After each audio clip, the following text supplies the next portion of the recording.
tenda enyanya. Mwanamke tenda enyanya. Mwanamke tenda enyanya. La cérémonie des clôtures de la formation d'alphabétisation des adultes dans le cadre du projet Femmes en Action a eu lieu le jeudi 5 février 2026 à Kabaré dans le sud Kivu. Au total, ce sont près de 1500 brevets qui ont été remis, marquant l'aboutissement des efforts des apprenantes qui ont courageusement entrepris d'acquérir de nouvelles compétences en lecture, écriture et calcul. La petite salle du grenier était noire du monde au matin du 15 février 2026 à Kabaré, date à laquelle le rendez-vous a été donné aux femmes lauréates de la formation d'alphabétisation dans le cadre du projet Savoir, droit et leadership, action par et pour les femmes pour l'adaptation au changement climatique. Il y a 10 mois de cela, les projets lançaient les activités de formation d'alphabétisation dans les zones de Kabaré-Calais au sud Kivu. Au mois de septembre 2024, ce sont près de 2400 femmes qui étaient concernées par la formation. En 2026, 1468 ont pu terminer les cycles semestriels et ont ajouté 4 mois de plus pour une formation en littératie financière. Pour celles qui n'ont pas pu aller jusqu'à la fin, les facteurs d'ordre sécuritaire ayant occasionné des déplacements des populations et morts d'hommes sont pointés du doigt. En effet, la guerre opposant les forces armées de la République démocratique du Congo au mouvement du 23 mars, qui a éclaté en début de l'année 2025, a occasionné des perturbations dans les cycles de formation d'alphabétisation des adultes, a précisé Chimène Mwanaweka, chef du projet Femmes en Action à Kabaré-Calais. C'est dans cette salle où il fallait que les lancements d'alphabétisation, où on avait beaucoup de bénéficiaires. Au départ, tulikuwa na 1588 bénéficiaires wenye walijiandika ndani ya alphabetisation. Lakini tunamaliza wa kidogo, tunamaliza 1300 au territoire ya Kabale na ya Kalehe, 1398 si je ne me trompe pas. Donc tunasema tena merci kwa wale wa mama wenye walijipa kuwashuhudia. Waliitika kuenda tena soma malgré au kwa wenyewe washakuwa na ajili ya watu. Kwa kweli mimi nasema asante. Kwa sababu wanasema ukifundisha mama umefundisha tena na kulikuwa dai yenyewe walisema hapa mimi. Leo ile udilia wale mama si wamesoma? Ndio. Wamesoma? Ndio. Au fait, au-delà de l'alphabétisation, grâce auquel ces femmes peuvent maintenant lire, écrire, compter et calculer, Femmes en Action a aussi mis un accent sur des réflexions pouvant contribuer à atténuer les conséquences négatives des changements climatiques à travers des actions concrètes comme la fabrication des charbons écologiques, les reboisements, mais également la promotion de la résilience communautaire pour le relèvement socio-économique des femmes à travers des activités d'épargne et de crédit au sein des regroupements associatifs solidaires avec les activités de sensibilisation aux masculinités positives ou encore aux droits et à la santé reproductive. Tuliweza kufunza wamama namna gani ya kutumikisha mabriketi, tukitumikisha mbavula zenye tunaita bembeleza. Ile ni kitu kizuri sana kenye tumejifunza muradi, kuonesha kama ile mabriketi tunaipata kupitia uchafu wenye tulivuna, ile mareste ya mahindi, ile maputulu, ile vitu yenye tunatupaka. Tunakikonstitua mvumbi, tunatafuta bumba kidogo, tunachanga pamoja na tunatengeneza ile yenye wanaita briketi. Ile briketi zetu sasa tunazitia kumbabula, mnaona ile peke hizi inawaka, tunaongeza makala kidogo na tulipata ushuhuda wa mama.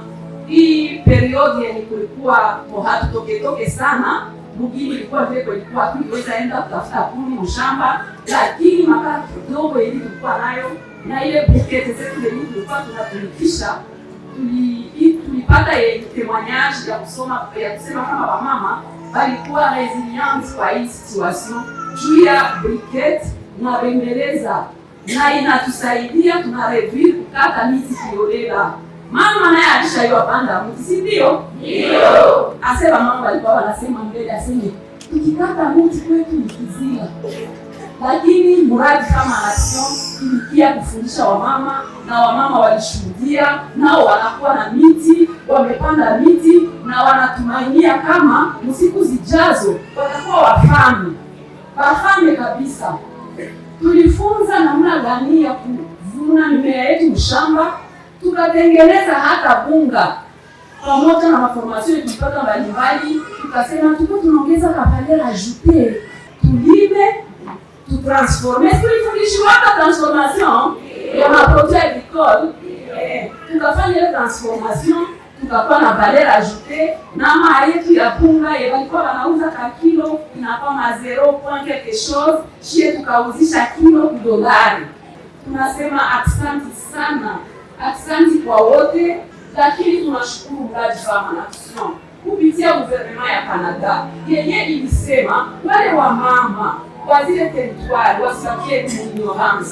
Tunasema asante sana kwa Canada, Fondation pour gérer la joie, GGI Canada walitusaidia sana. Leo ba mama yetu wanajua kusoma, wanaanza ingia kumaveki, hakuna tena wakulani, si ndio?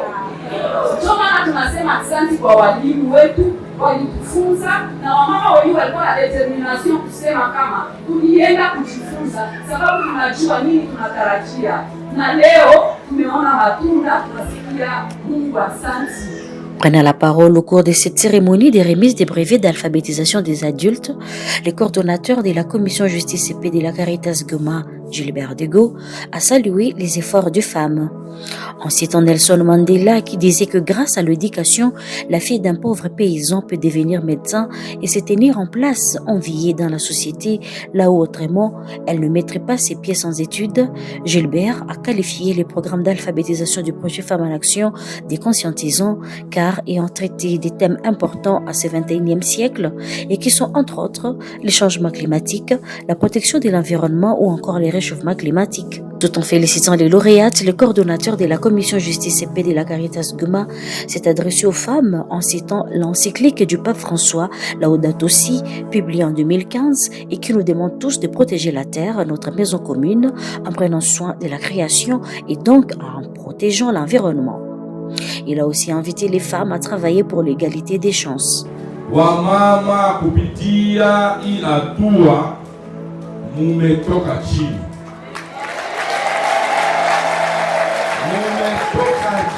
Kabisa. Munajua kama kujua kuandika na kusoma ni uwezo kubwa sana. Ni uwezo kubwa sana, na anayejua kuandika na kusoma na kuhesabu iko tofauti na wengine. Nelson Mandela alisema neno ya maana sana. Anasema somo, shule, kusoma, kufunzwa ni kitu ya maana sana, na ni pasha kwa shughuli kubwa ya nchi ya leta ke watu wote wawe wasomi.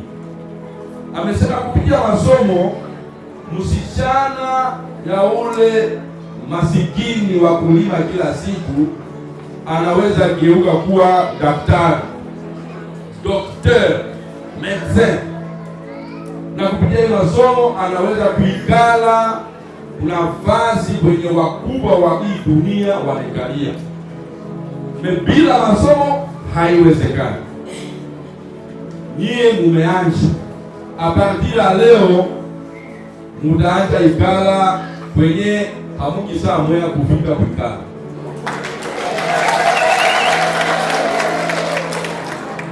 S'en sont suivis des exercices de démonstration d'écriture, de lecture, de calcul et de comptage, et où les femmes, tour à tour, se sont livrées à cœur joie devant les regards admirateurs du responsable administratif de l'éducation, les différentes autorités administratives et coutumières.